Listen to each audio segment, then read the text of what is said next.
सिर्फ इल्जाम तराशी, काम नहीं करने का बहाना और जो काम करने वाले लोग हैं उन पे पहले ही तनकीद कर दी जाए कि महासभा को ये पावर नहीं है, कारपोरेशन ये कर नहीं सकती। तो आप सरकार में, मंत्रालय में, विधानसभा में हो, आपने क्या किया इसका जवाब दे देते। जिनके साथ जुल्म हुआ है उनके लिए कोई कोशिश नहीं कर सके, लोग जेल में बंद हैं, उनके लिए आज तक कोई कोशिश नहीं की। और जब कोई काम करने की तरफ जा रहा है तो उसका काम, मैं हमेशा बोलता हूँ कि सिर्फ एक ही मकसद कि मैं नहीं कर पाऊँ तो इन लोग का भी भगा दूँ। ये मेयर और डिप्टी मेयर का आपने इस्तेकबाल रखा। मालेगांव सेकुलर फ्रंट को जो जीत मालेगांव शहरियान ने दी, मैं उनका शुक्रिया अदा करता हूँ।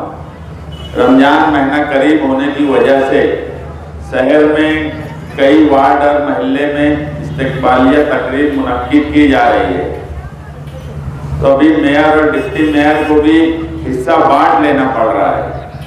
इसलिए आज मेयर साहिबा यहाँ नहीं आ पाए, वो किसी और प्रोग्राम में है, क्योंकि शहरियान चाहते हैं कि रमजान से पहले कई इस्तेकबालिया प्रोग्राम हो जाए।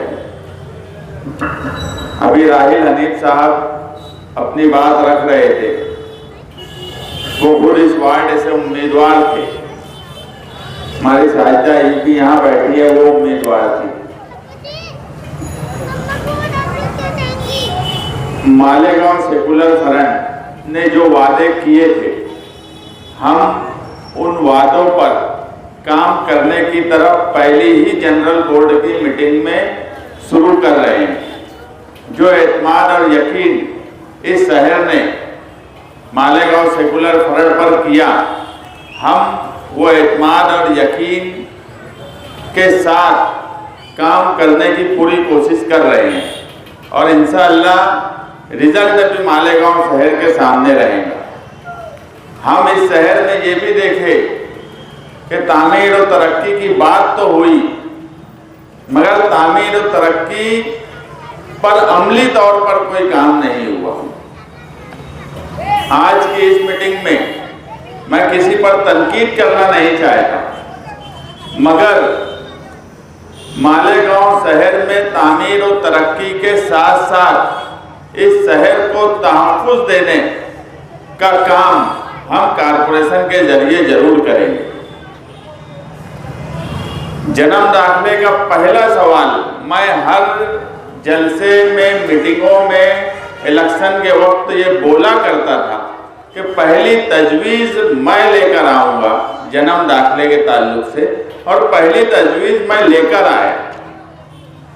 मुझे बड़ा अफसोस हुआ कि आज मौजूदा एमएलए नुमानी पुल के दौरे पर आए। ये नुमानी पुल जिसको हमने मुद्दा बनाया, मगर यहाँ पर अगर मैं गिनती करूं उंगली पर तो कई मर्तबा सिर्फ वो दौरा ही हुआ है। कारपोरेशन का चार्ज संभालते ही शान हिंद ने ये कहा कि हम सबसे पहले जो रुके हुए काम हैं, जो मंजूर है और अपने वक्त में नहीं होते, उन कामों में नुमानी पुल का भी काम है जो कारपोरेशन के जरिए हो रहा है। उसकी जिम्मेदारी भी हमारी रहेगी कि वो काम वक्त पर अब किस तरह से हो। सिर्फ दौरा करना, दौरे पर आकर बात कर लेना, एक बार अपने लड़के को भेजना, फिर खुद आना, और कई मर्तबा वादा करने के बाद भी अगर कोई काम मुकम्मल नहीं हो रहा है तो उसकी वजूहात हम तलाश करके वो काम करने की कोशिश करेंगे। जन्म दाखिले के सवाल पर तजवीज़ जो लाई हुई है उसको कानूनी तौर पर किस तरह से हम मंजूरी देते हैं ये भी ये शहर देखेगा। उसका फायदा किस तरह से होगा वो भी ये शहर देखेगा।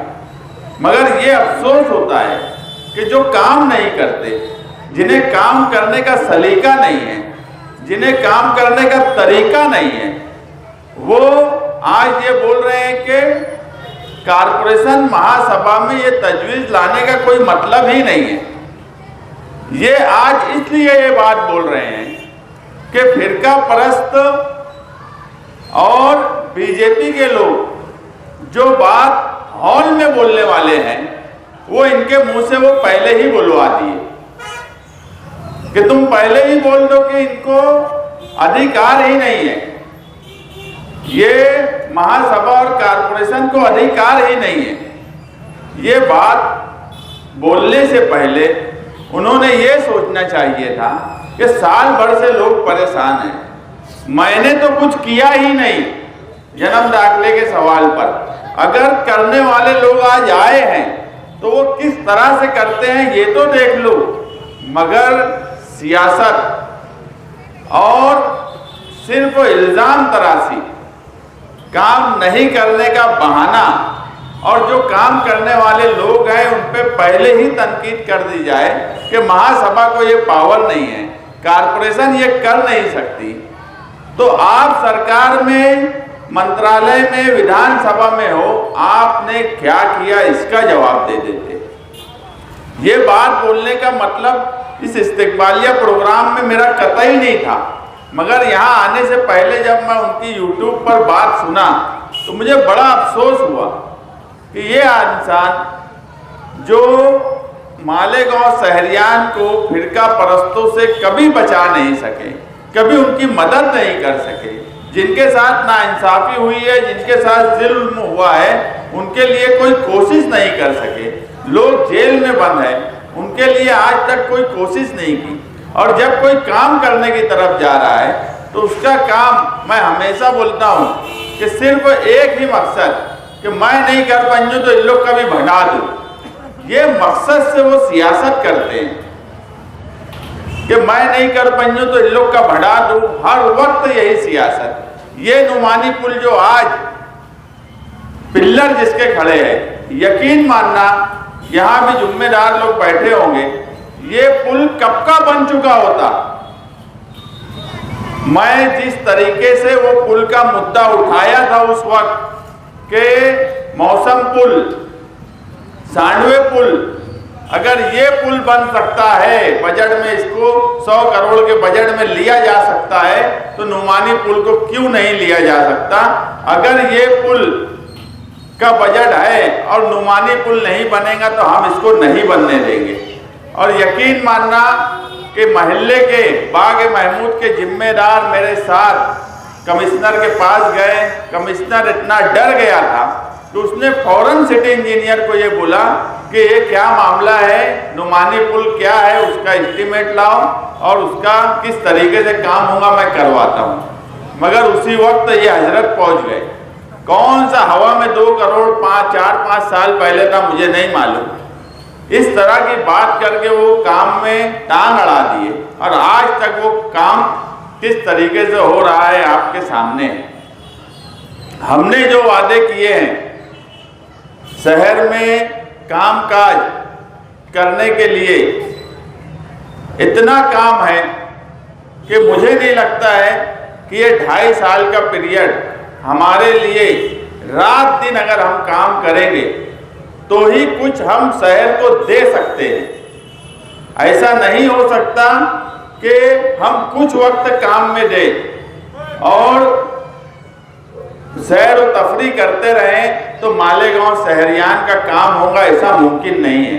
हमें कई महाज पे लड़ना है, हमें फिरका परस्तों से भी लड़ना है, हमें शहर का तामीरी काम भी करना है, हमें हिकमत अमली से बजट भी लाना है, क्योंकि बजट खाली हो चुका है।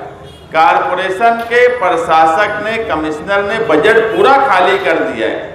हमें पैसा किस तरह से आए ये भी सोचना है और उसका इस्तेमाल सही तरीके से कैसे हो ये भी सोचना है। स्कूल, प्राइमरी स्कूल के मामले में मैं आपसे के सामने ये बात बोलता हूँ कि हम बहुत कुछ अभी प्राइमरी स्कूल का बदल देंगे, ऐसा नहीं है, मगर कुछ स्कूल जो कैंपस के साथ मौजूद है मालेगांव शहर में, इंशाअल्लाह वो स्कूल को ऐसा बना देंगे कि जो लोग प्राइवेट में एडमिशन लेने जाते हैं बच्चों का, वो जरूर उस महल्ले के स्कूल में एक बार आके ये सोचेंगे कि ये प्राइमरी स्कूल में एडमिशन लिया जाए कि ना लिया जाए।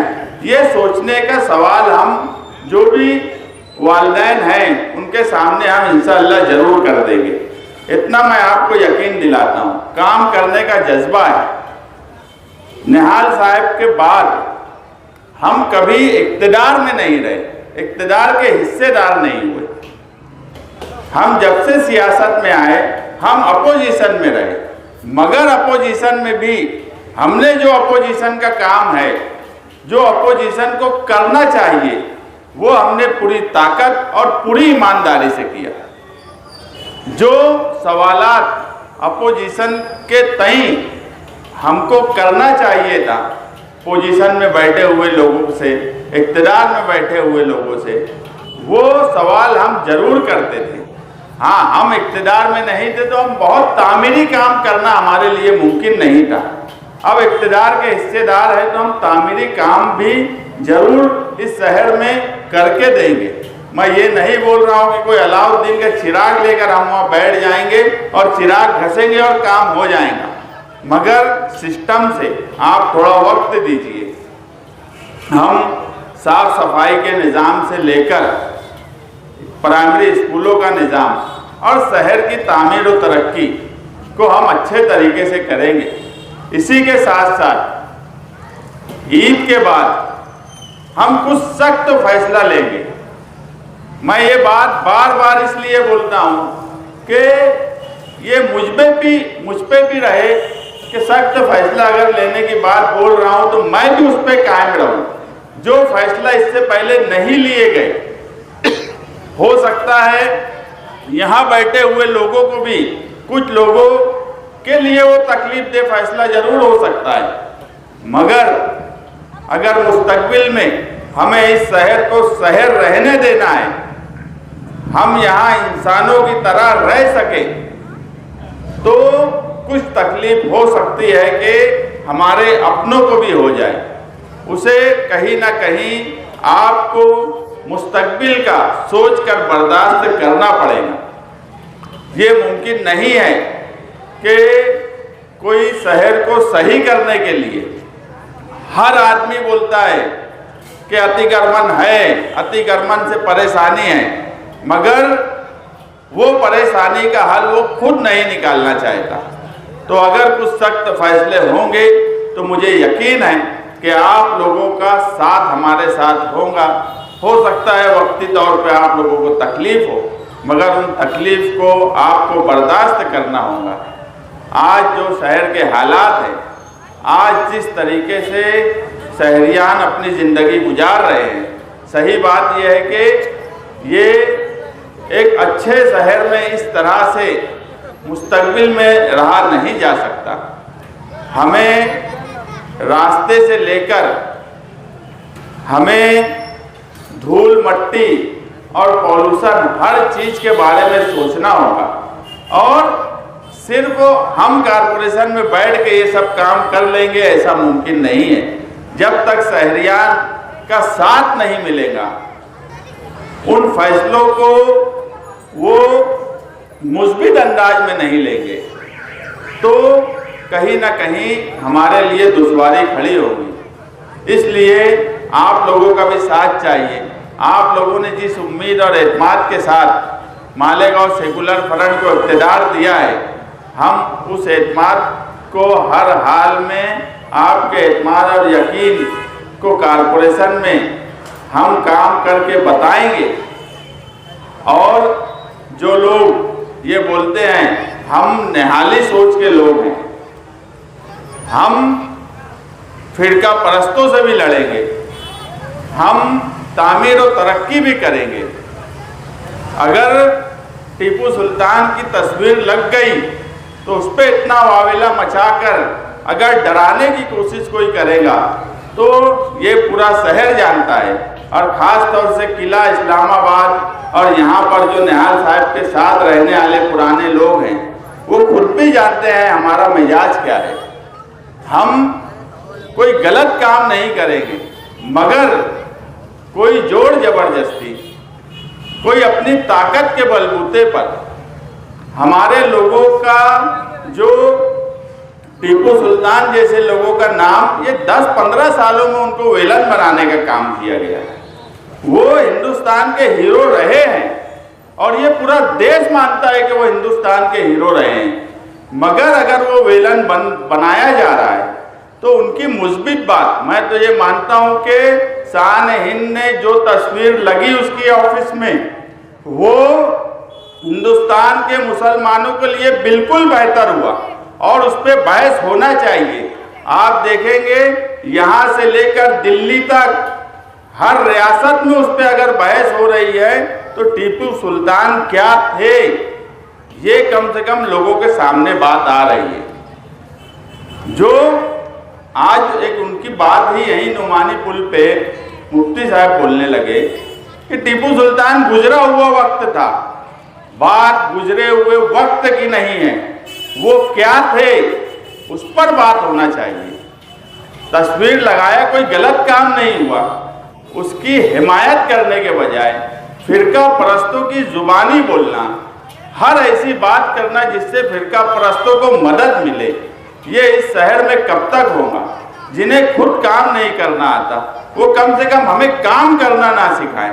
हमें किस तरीके से काम करना है ये हमको कोई ज़रूरत नहीं है कि हम उनसे सीखें। हाँ, अगर उन्हें काम करना आता होता, अगर उन्होंने जन्म दाखिले में एक जन्म दाखिले वाले का काम किए होते, एक वाहिद फर्द, एक खातून का काम किए होते, तो मैं उनकी बात सुना होता।